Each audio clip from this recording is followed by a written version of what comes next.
이거는 또 이제 1급 비밀일 수도 있는데 말씀을 드리면 얘를 산 다음에 갭 2억짜리를 하나 더 사시면은 둘 다 비과세가 되거든요. 그러면 이제 비과세만 우리가 2억, 2억씩 받아도 4억은 충분히 버는 네. 전략도 있어서 뭐 두 개를 쪼개서 나눌 수도 있습니다.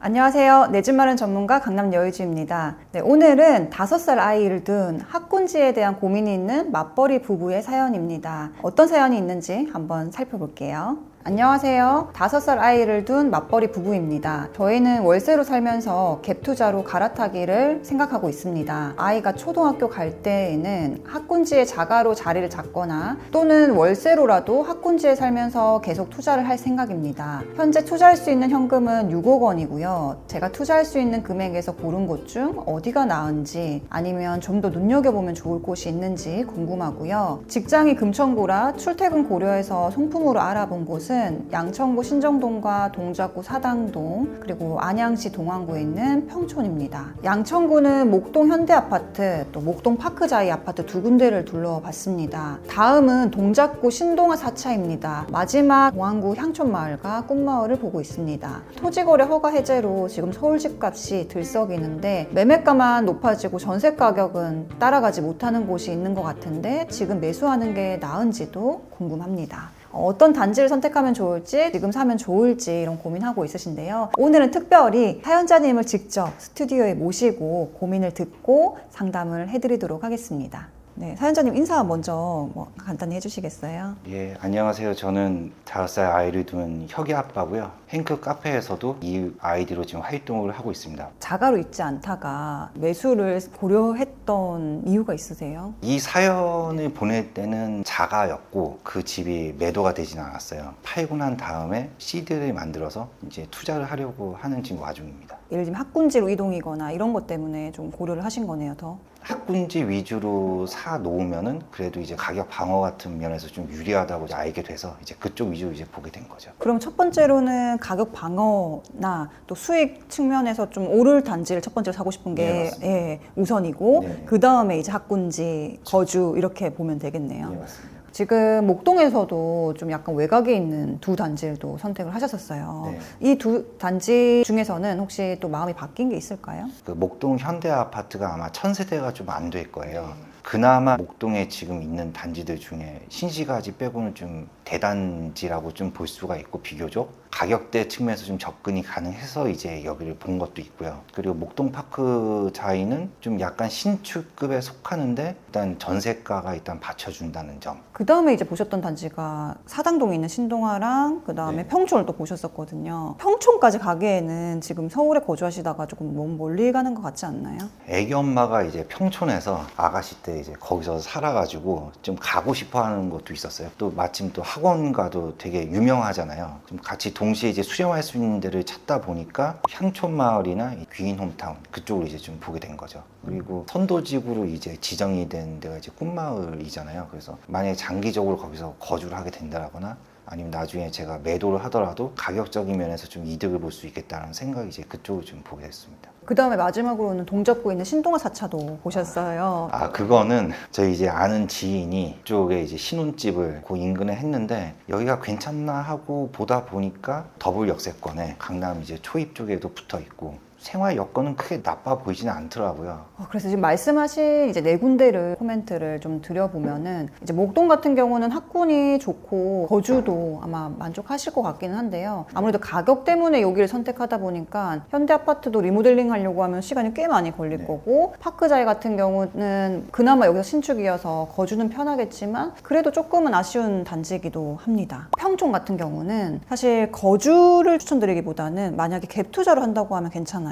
평촌 분위기 자체가 전세가 거의 없어지고 있는 분위기여서 만약 실거주 분리를 해서 투자한다고 하면은 괜찮을 수 있지만 자금 보유한 거를 봤을 때는 좀 아쉽다라고 보여요. 그리고 마지막으로 신동아 4차 같은 경우는 리모델링 이슈가 있긴 하지만 여기 또 언제 될지 모르고 반대하는 분들도 있으셔서 좀 오래 많이 걸릴 것 같고요. 만약에 이 신동아를 산다고 하신다고 하면 30평보다는 지금 40평대가 가격이 많이 떨어져 있는 상태거든요. 그래서 오히려 가격 차이가 뭐 1억에서 1억 5천 정도 나 있는 걸로 알고 있는데 네. 그렇다고 하면 신동아 4차에 40평대를 저는 사는 거는 괜찮다라고 봅니다. 다만 시세 상승이나 그런 걸 봤을 때 지금 4개의 아파트들이 크게 올라가고 있는 아파트들이거나 단기간에 막 오르는 아파트들은 또 아니거든요. 네. 장기로 봐야 된다는 점, 이런 부분들 때문에 고른다고 하면 이 4개보다는 조금 더 확장해서 보신 다음에 선택하는 게 낫지 않나 이렇게 생각이 들어요. 아마 그것 때문에 또 오늘 출연해서 더 얘기를 나누고 싶어서 오신 것도 있으실 것 같습니다. 그렇죠. 네. 특히 이제 아이가 있는 분들이 어려운 이유가 실거주랑 투자를 분리 못해서 어렵거든요. 근데 학군지에 가야 된다 생각을 하면은 굉장히 어려워요. 가격도 높고. 무리해서라도 학군지에 가고 싶다고 하면 당연히 목동신시가지를 선택하는 게 좋은데요. 우리가 원하는 가격에서 또 가려고 하면 작은 평수를 가야 되거든요.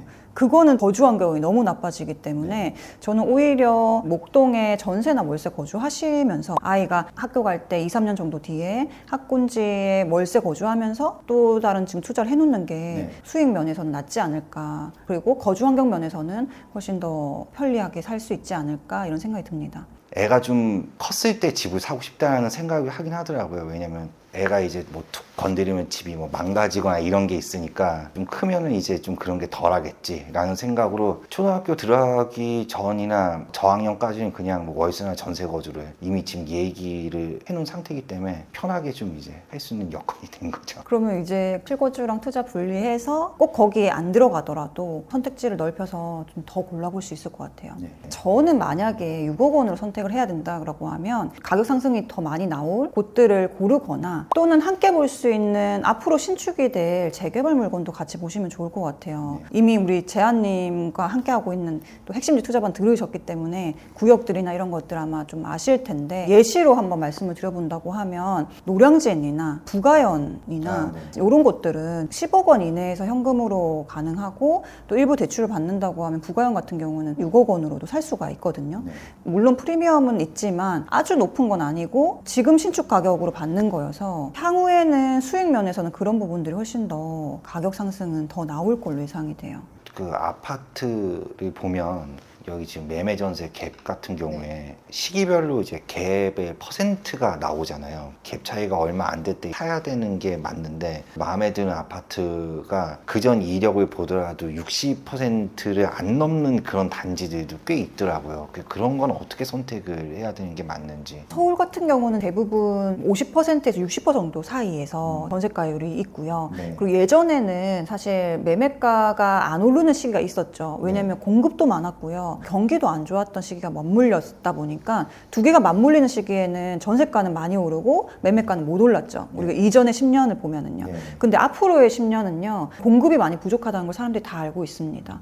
그래서 전세 가격이 이제부터는 더 올라가는 시기가 될 거예요. 또 경기가 안 좋았던 시기를 넘어서서 이제 전세 가격이 붙을 텐데 그럼 전세 가격이 올라갈 때 매매 가격이 그대로 있어야지 사실 우리가 70% 이렇게 들어갈 수가 있거든요. 근데 요즘엔 이제 바뀌었죠. 이미 전세 가격이 오른과 동시에 매매 가격이 반응을 하고 있습니다. 일부 단지들은요. 그래서 전세가율만 보고서는 그것만 기다려서는 안 된다라고 볼 수 있고요. 매매가를 따라서 이제 전세가가 오른다라고 봐야 되겠네요. 그러니까 전세가가 오르고 나서 원래 매매가가 반영이 되는 그 시기가 길었다면 이제는 전세가가 오른다 이러면 집주인들이 매매가도 올려서 내놓죠. 그래서 송동구 같은 경우도 지금 단기에 막 1억씩 올려서 나오고 있어요. 근데 갭은 또 같은 8억으로도 살 수 있고 이렇게 나오는 거죠. 그게 매매가가 있는 게 아니라 전세가가 같이 올라서 갭은 그대로 간다는 거죠. 그래서 이제는 기다리기보다는 그 차이가 내 금액에 맞고 또 가격이 너무 고점이 아니다 이러면 지금 매수해서 기다리는 게 오히려 더 나을 수 있다 이렇게 보는 거죠. 어쨌든 장기적으로 우상향이라는 걸 생각을 하고 제가 지금 투자할 수 있는 금액에 맞춰서 투자를 하는 게 맞겠네요. 공부도 하고 있으시니까 알겠지만 공급이 지금 없다는 게 가장 큰 문제고요.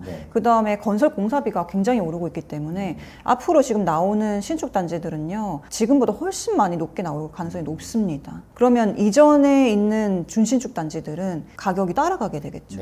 아델리체나 이런 쪽으로 봐도 크게 상관은 없겠다라고 보시는 거죠, 그러니까. 네, 근데 이제 아델리체도 약간 좀 가격이 올라가지고 맞아요. 네, 그래서 너무 이제 고점보다는 네. 또 한계도 있으니까 다른 네. 단지 같이 보시면서 선택하는 게 좋다 말씀드리는 거죠. 신정 4구역도 아시니까 말씀을 드리면 바로 뒤에잖아요. 신정 네. 4구역이 여기가 이제 5구 타입이 프리미엄 포함해서 10억에 사는 거거든요. 네. 25평을. 네. 근데 아델리체가 13억을 찍고 있잖아요. 네. 그러니까 나중에 들어왔을 때는 아델리체만큼 3억은 버는구나라고 하고 들어가는 거예요. 음. 이 부분은 또 이제 1급 비밀일 수도 있는데 말씀을 드리면 지금 무주택으로 만약에 한 다음에 신정 4구역을 사시면 한 4억에서 4억 5천 이내로 현금을 팔 수 있거든요. 네. 그러면 2억 정도 전세 끼고 나중에 이주할 때 이주비 받아서 납부를 네. 하시면 되고요. 그럼 자금이 또 남잖아요. 네. 신정 4구역처럼 사업시행인가 나고 한 단지는 대체주택 비과세를 만들 수가 있어요. 그러면 얘를 산 다음에 1년 이후에 다른 걸 사는 게 아니라 예를 들면 평촌에 갭 2억짜리를 하나 더 사시면은 지어지기 3년 전에 또는 지어지고 나서 3년 안에 팔면은 둘 다 비과세가 되거든요. 그러면 이제